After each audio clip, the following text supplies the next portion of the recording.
Time check natin 9:49 na ng umaga. At kasalukuyan tayo nandito sa Bocod, Kabayan, Bugyas, Abatan Road. So ito yung kalsada na papunta ng Bocod, Benguet, yung new highest point. Yan, dito tayo dadaan. Medyo may kahabaan din to kung manggagaling kayo ng Aritaw, Nueva Vizcaya, no? O kaya Bayan Nueva Ecija yung daan ninyo papasok papunta rito. Actually okay dumaan dito kung naghahanap kayo ng kalsada na konti lang yung sasakyan. Ang problema nga lang, matatarik yung ahon tsaka lusong. Tapos may mga landslide din. Kaya dobleng ingat kapag pupunta kayo dito. Nandito tayo ngayon sa intersection na kung saan ito yung pinanggalingan namin. Yung galing ng Nueva Ecija, Nueva Vizcaya. Tapos ito yung papunta ng ng Mount Pulag. Yan, Kabayan, dito tayo dadaan ngayon. So ngayon magpapahinga lang muna kami kasi si Jed medyo inaantok. So papahinga rin tayo. Okay, so magre-ride out na kami. Ito sa harapan yung tutumbukin namin daan kasi ito yung papunta ng Kabayan, Benguet. Samantalang sa likod, ito yung papunta naman ng Baguio. Kaya tara, lakwatsa na. Itong dinadaanan natin ngayon, dati na tayo nakapunta dito. Nung nagpunta tayo ng Lake Tabeo, no? May video na tayo dyan. Nag-camping tayo sa gilid ng Lake Tabeo. Isa sa pinakamalimig na campsite dito sa Benguet.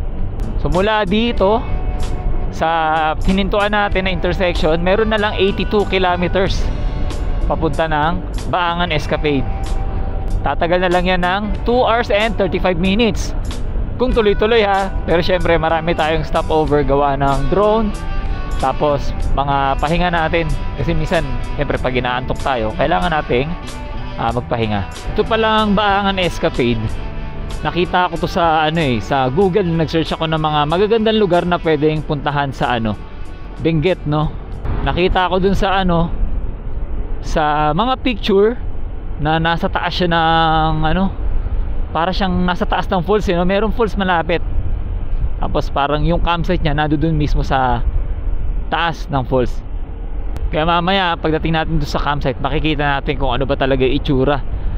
Tapos ang gagawin natin, matutulog lang tayo sa tent, no? Hindi tayo mag-homestay. Titingnan natin kung gaano kalamig pagdating ng gabi doon sa campsite na yon. Nasira na yung pader na ginawa nilang harang. Ito rin, ang laki ng tapyas, oh. Grabing landslide dyan. Nakatakot, baka matiyempo sa atin. Nandito na tayo ngayon sa Kabayan. Ayun, welcome to Kabayan. Tapos yung ang laki-laki cauliflower, ayun.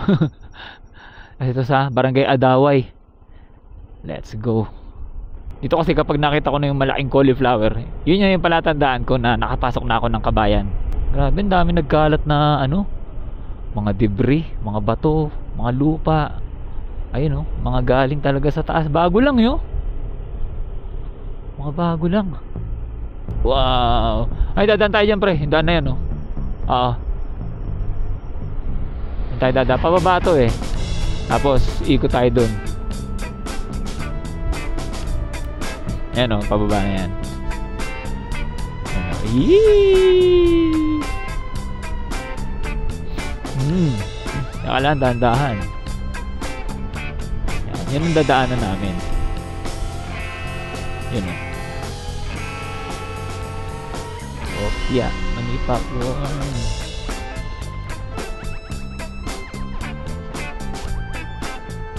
Ito na yung tulay, tulay na bridge. Charot. Killing Bridge. Okay, nandito tayo sa Killing Bridge.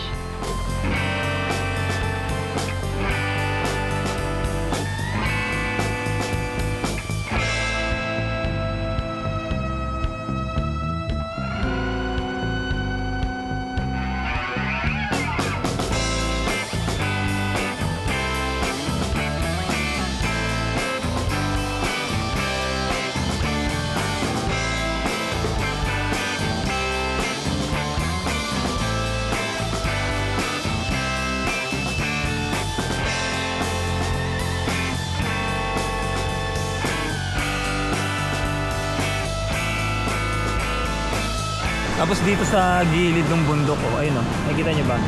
May waterfalls, ang lakas ng agos. Hindi namin alam kung paano bababain, kung dito ba. Pero hindi na namin susubukan kasi medyo matarik yan eh. Tsaka ubos oras yan pag binaba. Yung tubig galing dito malinis, pero ito medyo brown. Siguro umuulan sa banda doon kaya ganyan ang kulay ng tubig. So tignan natin to yung truck. Aahon yan eh.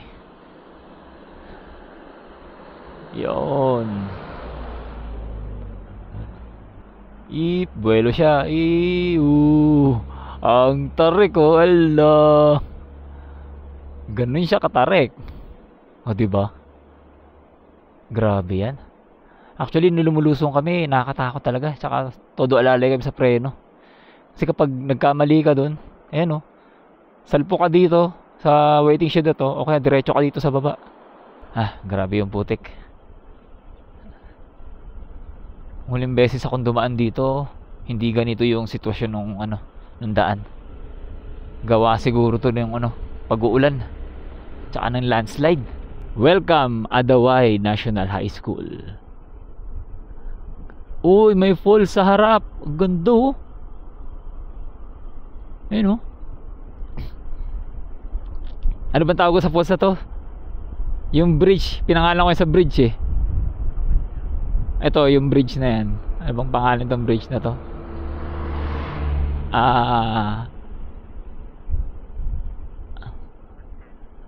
Pachel Bridge yun. Kaya tatawagin ko siyang Pachel Falls. Sabi ko, ayun oh. Galing oh. Ganda no. Linaw ng tubig doon. Ito ay ang Elet Bridge. Ang ganda ng ilog sa baba oh. Parang sarap pag magkayak. Napahinto kami dito ni Jed kasi ang ganda nung nung bundok. Tapos may mga trail. Tapos banda dito merong parang rice terraces. Paliparin natin ng drone.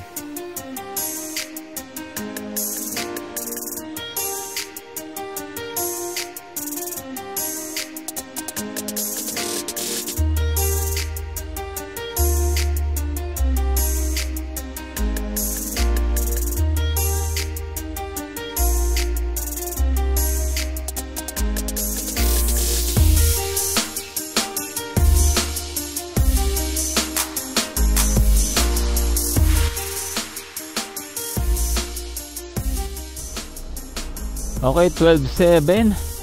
Ito na. Welcome, Kabayan Benguet Poblasyon. Okay, so ito na yung town proper ng Kabayan Benguet. Ayan.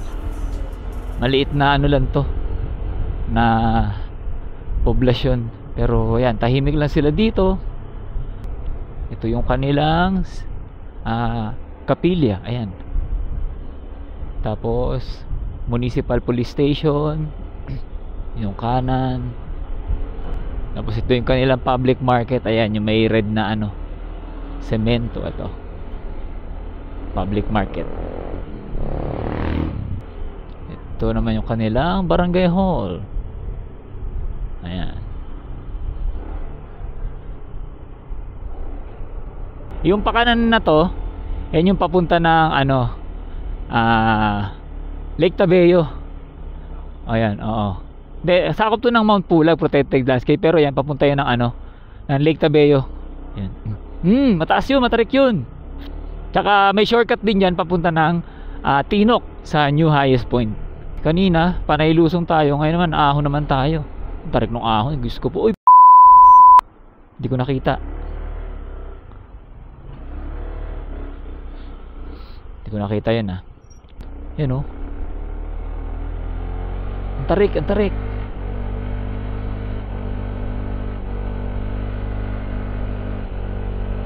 Oy, Diyos ko po, ang tarik. Ay.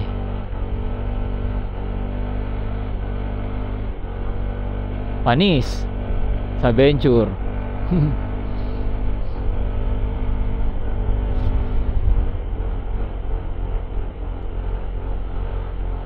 Welcome to Bugias Vegetable Panorama of the North. Okay, sa Bugias na tayo. Okay, so eksaktong 2:12 na hapon. Andito na tayo ngayon sa town proper ng Bugias. Ayan. Kahit na 2:00 ng tanghali, sa likod ng mga kabahayan makikita mo zero visibility na. puro kaulapan na ang namamayani. Ayan, unti-unti na nagiging foggy dito sa area. Tapos meron na lang 18 kilometers bago tayo makarating ng Baangan Escapade. You know, welcome to Mountain Province. Ayos. Konti na lang.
Napahinto kami dito ni Jed sa gilid. Tignan nyo yung yung fog. Papunta na siya dito. Papunta na sa amin, palapit na. Ayan, zero visibility na siya. Same thing din dito. Ayan, papunta na rin siya dito. Grabe. Ang ginaw dito. Saktong alas 3 na ng hapon, pero ginaw na ginaw kami dito ni Jed. Lamig sa mukha nung hangin. Wow, ayun na yung fog. Pumupunta na nga sa atin. Nasa daanan natin. Ayan wala na yung bahay dun. Ayan na, nandito na yung fog. Grabe. Ang saya ng biyahe natin. Actually naranasan ko din to na ganitong klase yung fog sa new highest point, doon sa Tinok. Grabe din doon pag nag-fog doon. Kailangan meron kang kahit paano mini driving light, kasi matindi rin doon, mag-fog doon. Nagsisiro visibility talaga. Grabe ang ginaw. Binaba ko na yung visor ko. Sana may tindahang malapit. Usually sa ganito kasi may mga tindahang malapit tapos bahay-bahay lang. Pag wala pre, lakad tayo. Mamasyal tayo dito. At least maliwanag pa, nakarating tayo. Ito na pre, Tokyo Rough Road.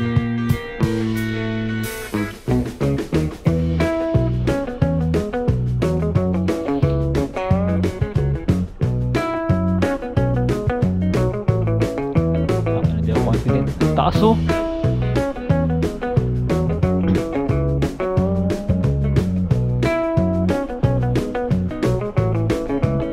Napatay ako sa traction control. Kaya?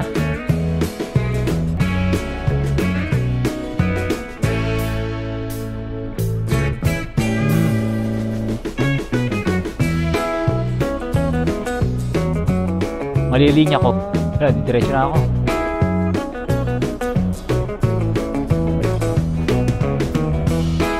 Oo, sa kanan dapat.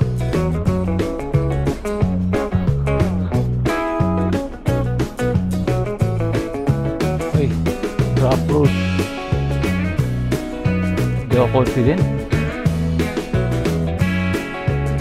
Ayun na. Puta ka na lalim.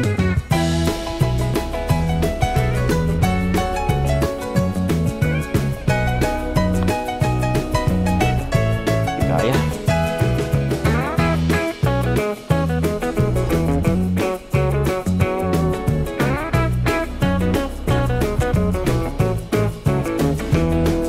Yun, yan ka. Uy.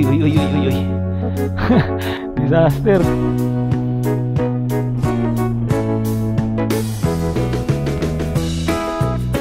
Yun.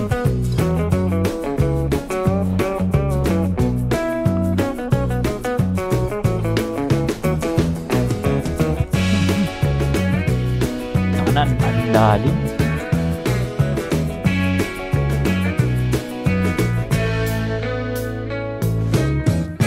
safest na linya eh.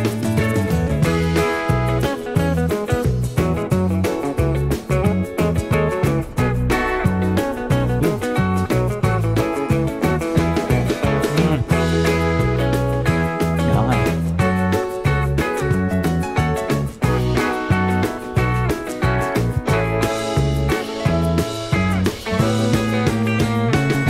Ang haba.